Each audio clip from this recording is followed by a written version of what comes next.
Hey everybody, welcome to the Crypto Beach, the #1 platform for stories on how people got into crypto. Today we have CryptyGirl. She's gonna Hey tell everyone. us about how she got into crypto. So yeah, let's jump in. All right.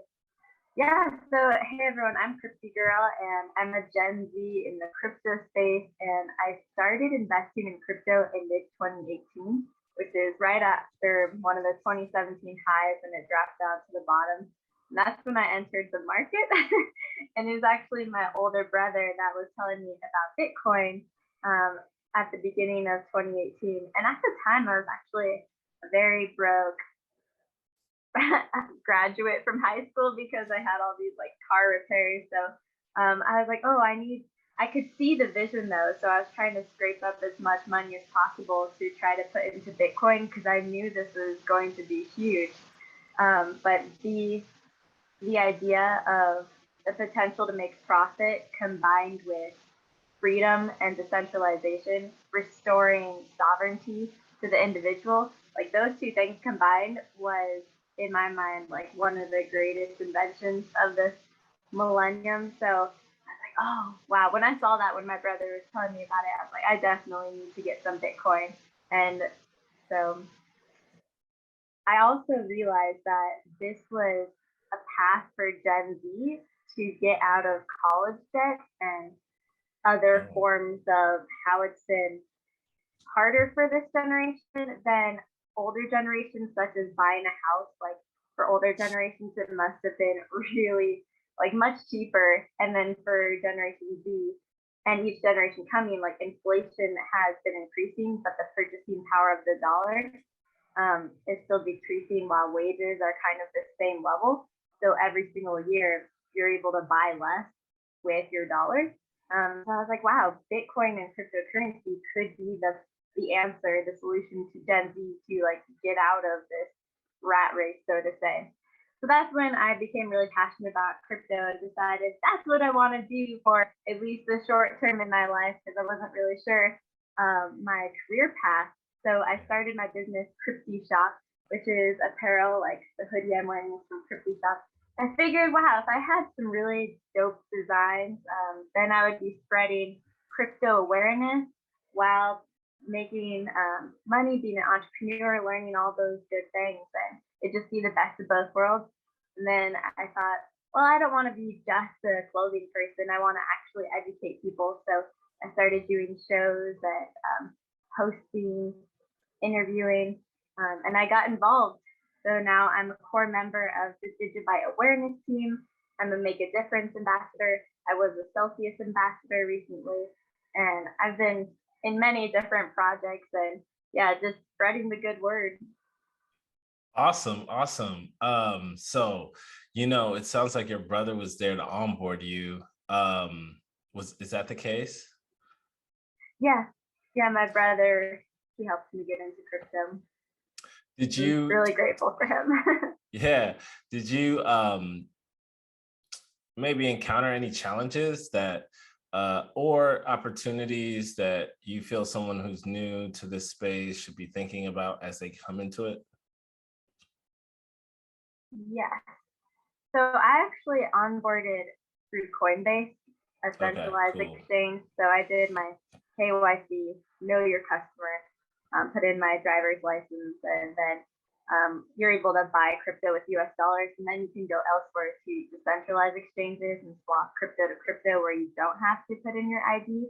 But I Yeah. think over the last few years, it's just gotten easier and easier to onboard into crypto.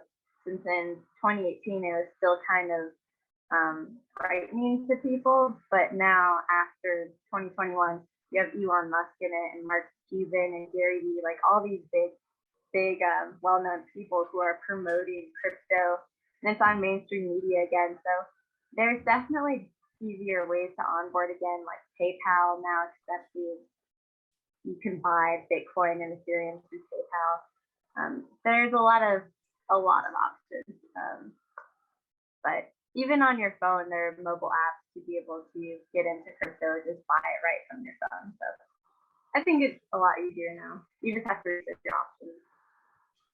And when it comes to the type of crypto, you know, like Bitcoin and Ethereum, there's so many options out there.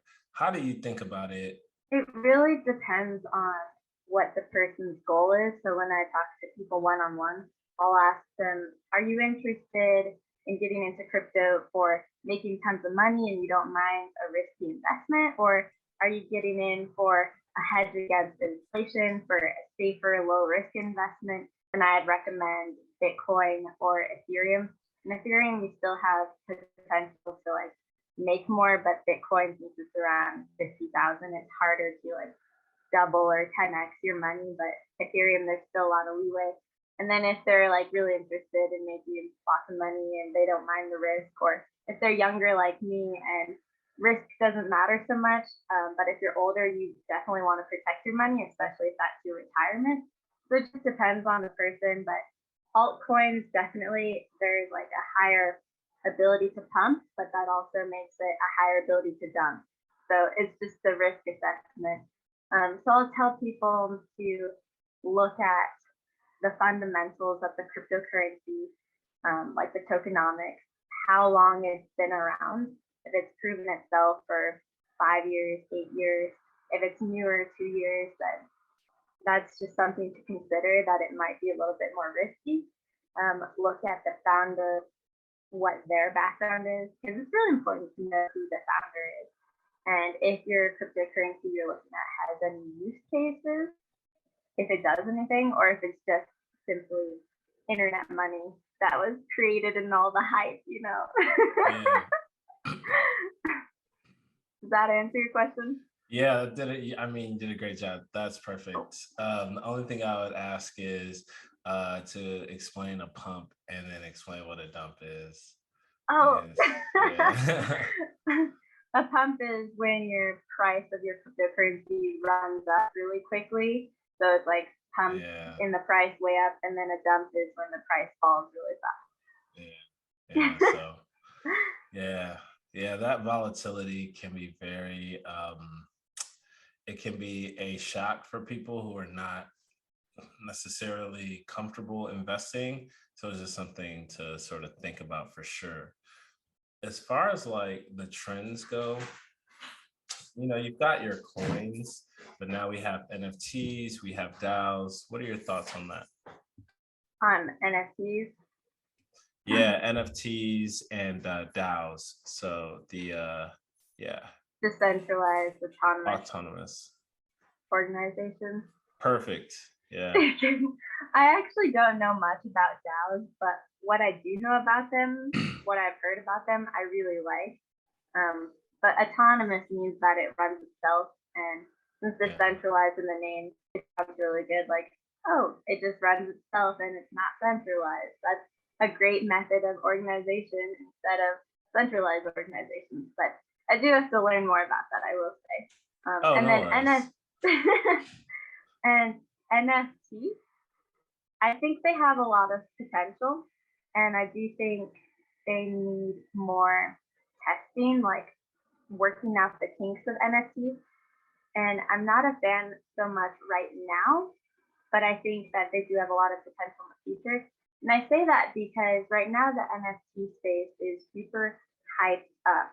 Everyone is talking about, wow, this NFT just sold for $60 million and this NFT for $200,000. And you're looking at these NFTs and most of them are JPEGs.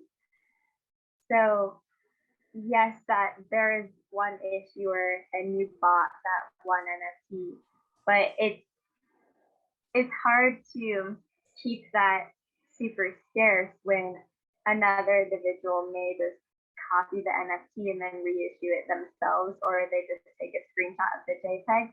So the JPEGs I'm not so sure about, but the actual use cases of real world assets, like I'm only going to make 200 Santa hats that say Crypty on it and then make them NFTs and then sell those in real life. So you have like the actual product connected to the digital identification. Like, I think that's really cool. Or a high school diploma, so you can authenticate, like, yes, this is my NFT to my high school diploma. This is the authentic diploma. No one's gonna reproduce this and call it real. And So I think there's a lot of potential for that for real world assets, but I'm gonna wait and see for that. That makes perfect sense. Another topic that's come up and would love your input on this is community. So many people talk about coming into crypto and falling in love with the community. What was your experience? That's a great question. Each cryptocurrency has a unique community, and some of them are so respectable and so loving and welcoming, and other of them still have some growing to do for the individuals. And it also, like, on the length of the coin being around, Digibyte, for example, is about to be 8 years old.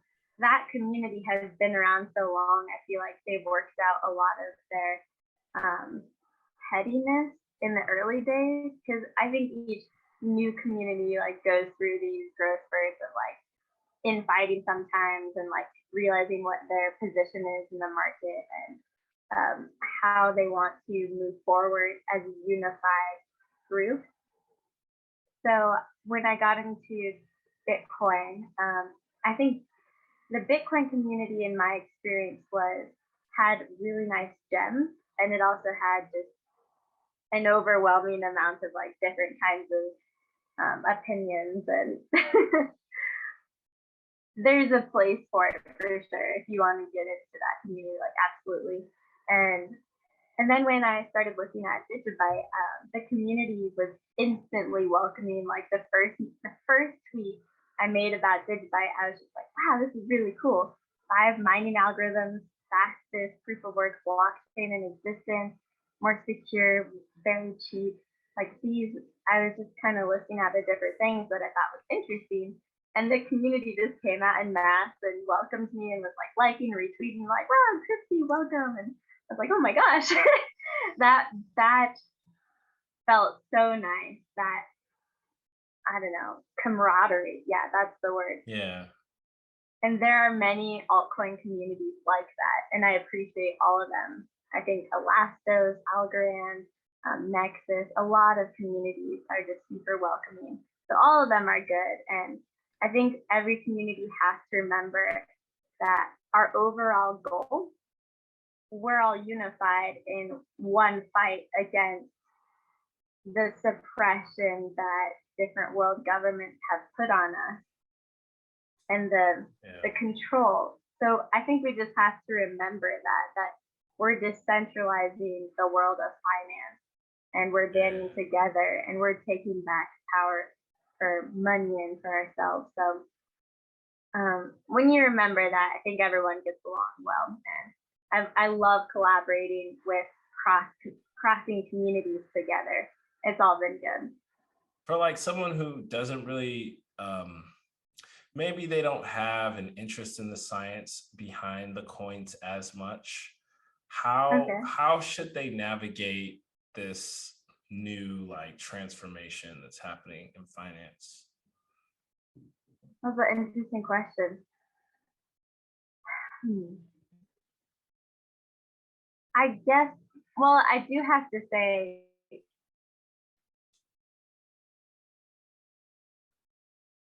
when you're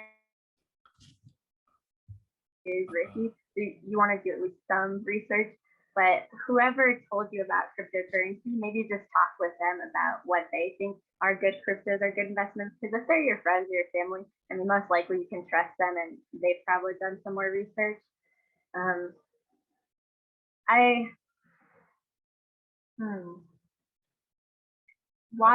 Watch videos on YouTube. Okay. I think just watch tutorials, watch like the basics of crypto fundamentals.